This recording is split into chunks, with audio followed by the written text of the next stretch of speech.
आज हामी नेपालमा अकाउन्टिङ सिस्टम कसरी इभल्भ भयो अनि हामी अहिलेको अकाउन्टिङ सिनारियोमा के स्टान्स राख्छौँ अथवा कसरी चाहिँ हाम्रो नेपाल सरकारको लेखा प्रणाली छ भन्ने कुरा चाहिँ हेर्छौँ अथवा नेपालमा चाहिँ कसरी अकाउन्टिङ सिस्टमहरू इभल्भ भयो, पहिला कसरी थियो, पछि के भयो भन्ने हेर्छौँ। हामी सबैभन्दा पहिला चाहिँ लिच्छवीकालमा जान्छौँ। लिच्छवीकालमा चाहिँ के थियो भने राजस्व सङ्कलन गर्नको लागि राजस्व कर त्यस्तै खर्च सम्बन्धी व्यवस्थाहरूको लागि चाहिँ दुईवटा अड्डाहरू थियो। स्पेसली पाञ्चाली र गुठी भन्ने थियो हैन, जसले चाहिँ कर सङ्कलन गर्ने कार्यहरू चाहिँ गर्थ्यो लिच्छवीकालमा। अनि स्पेसली चाहिँ 18औं शताब्दीमा चाहिँ अलिकति नेपालमा चाहिँ बढी थोरै इकोनोमिक रिफर्म भयो जस्तो चाहिँ मानिन्छ। 18औं शताब्दीमा चाहिँ एउटा लाल ढड्डा श्रेष्ठा भन्ने आयो। लाल ढड्डा श्रेष्ठा मार्फतले चाहिँ त्यो अकाउन्टिङ प्रणाली फलो गरेर चाहिँ नेपालमा राख्न थालियो। अनि 19औं शताब्दी अथवा 18को पछाडिको टाइम हेर्दाखेरि चाहिँ 1828मा पृथ्वीनारायण शाहले चाहिँ एउटा कुमारी चोक भन्ने त्यति बेलाको अडिटर जनरल, अहिले चाहिँ महालेखा परीक्षक जसरी पृथ्वीनारायण शाहले चाहिँ एउटा कुमारी चोक अड्डा भनेर चाहिँ अड्डाको स्थापना गर्नुभयो। फेरि 1879मा चाहिँ मोट ढड्डा भनेर फेरि एउटा चाहिँ प्रणाली अथवा एउटा कार्य चाहिँ इस्टाब्लिस गरियो, जसले चाहिँ स्पेसली जग्गाको अभिलेख राख्थ्यो। जग्गालाई चाहिँ विभाजन गर्ने हैन, अनि त्यसपछि जग्गामा कर निर्धारण गर्ने, कर सङ्कलन गर्ने, त्यसपछि जग्गाको चाहिँ प्रकृति अनुसारले चाहिँ जग्गाको क्याटेगोराइजेसन गर्ने, जग्गा सम्बन्धी स्पेसली जग्गा सम्बन्धी कारबारको लागि चाहिँ मोट ढड्डा भन्ने आयो 1879मा। अब हामी 1900 तिर जान्छौँ। 1900मा चाहिँ नेपालमा फर्स्ट टाइम एउटा तत्कालीन खरदार एउटा गुणवन्त भन्ने एउटा खरदार हुनुहुन्थ्यो। उहाँले एउटा स्याहा श्रेष्ठा प्रणाली भनेर लिएर आउनुभयो। त्यसमा स्याहा, आवर्जे, ढपोट भनेर तीनवटा चाहिँ फरक फरक खालको अकाउन्टिङ बुक्सहरू थियो हैन। अनि स्याहा श्रेष्ठा प्रणालीले नै त्यति बेला काम गरिरहेको अवस्था थियो हैन।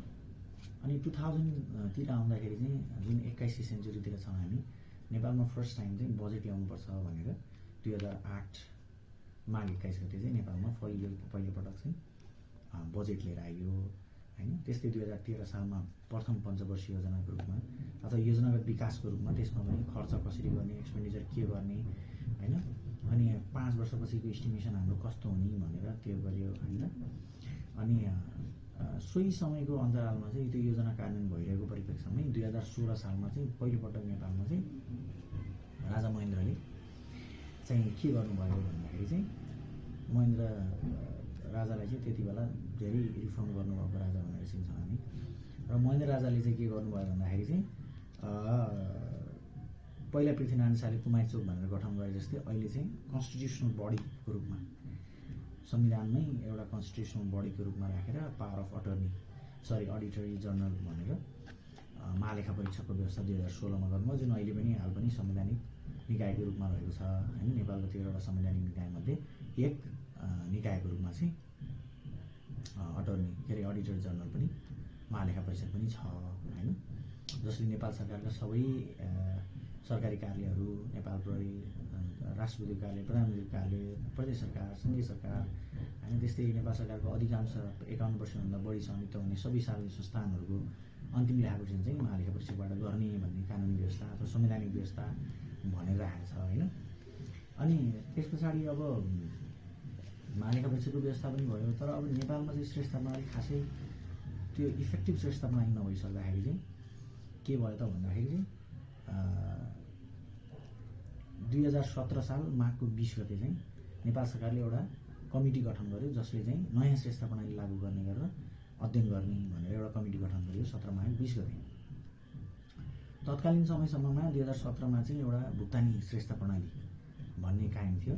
2017 सालको पिरियडसम्ममा भुक्तानी श्रेष्ठ प्रणाली भनेर राखिएको थियो।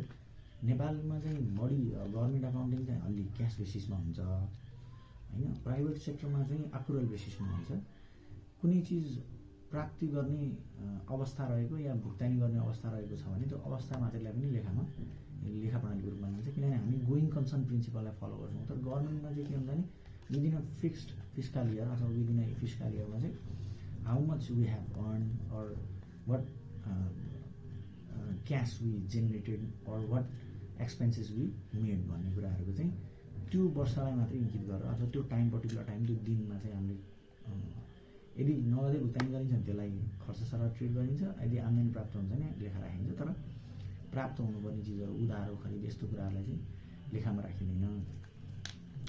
त्यो 17 सालमा त्यो भइसकेपछि 19 सालमा चाहिँ नयाँ लेखा प्रणाली लागू भयो, जसलाई चाहिँ पूर्ण रूपमा 2020 सालबाट चाहिँ नेपालमा हालको लेखा प्रणाली लागू गरेको छ, जसमा ब्याङ्क नगदी किताबहरूको कुरा छ, खर्चको फाँटबारीको कुराहरू छ, जर्नलको कुराहरू छ होइन। यी सबै कुराहरूको व्यवस्था छ होइन। अनि कोलिनिकाको स्थापना, मलिनिकाको स्थापना, कोलिनिकाबाट जिल्लास्थित करदाता सेवा कार्यालयहरू, त्यस्तै आन्तरिक राजस्व कार्यालयको व्यवस्था लगायतको सबै संरचनाहरू छ। अब नेपालमा चाहिँ अलिकति रिफर्म भएको भनेको चाहिँ के छ भने नेपाल अकाउन्टिङ स्ट्यान्डर्ड 2004मा चाहिँ नेपाल अकाउन्टिङ स्ट्यान्डर्ड भन्ने पब्लिस गरियो र 2013मा चाहिँ NFRS Nepal financial reporting standard जुन चाहिँ आइएफआरएससँग रिलेटेड छ, जसको इम्प्लिमेन्टेसन चाहिँ 14-15देखि लिएर अहिले हालको कन्टेक्स्टमा हेर्दाखेरि चाहिँ अहिले फुल इम्प्लिमेन्टेसन फेजमा जस्तै छ। स्पेसली ब्याङ्किङ सेक्टर्सहरू, कमर्सियल ब्याङ्क्स, अरू बिएफआइजहरू, इन्सुरेन्स कम्पनीजहरू, गभर्मेन्टको 50 अर्बभन्दा माथिको 50 करोडभन्दा माथिको चुक्ता पुँजी भएको इन्स्टिट्युसनहरूमा चाहिँ स्पेसली एनएफआरएस लागू गर्नुपर्ने कानुनी व्यवस्था रहेको छ। Thank you.